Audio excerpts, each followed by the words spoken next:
Faire son lit le matin en se levant. Dire bonjour au chauffeur de bus. Se faire disputer par ses parents parce qu'on est rentré tard. Aux anniversaires, offrir une poupée aux petites filles et un camion aux petits garçons. Tous ces événements de la vie quotidienne sont autant de manifestations de ce que les sociologues nomment le processus de socialisation. En quoi consiste ce processus? Quels sont les agents qui participent à ce processus? Existe-t-il des différences de socialisation entre les individus?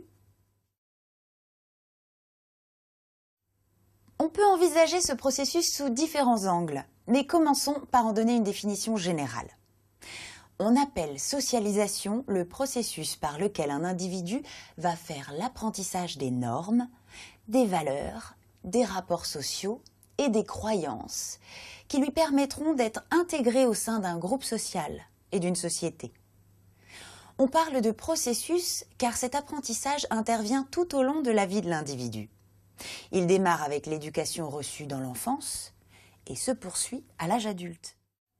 Les sociologues distinguent à ce sujet deux grandes phases dans le processus de socialisation. La socialisation primaire, qui intervient au stade de l'enfance et de l'adolescence, et puis la socialisation secondaire, qui intervient à l'âge adulte. De quoi parle-t-on à propos des normes et des valeurs?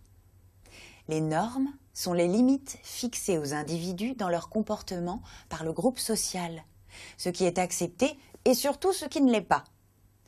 Les valeurs sont les buts, les références que les normes permettent d'atteindre. Respecter les autres est une norme, mais le respect est une valeur. Il nous permet de vivre ensemble en société.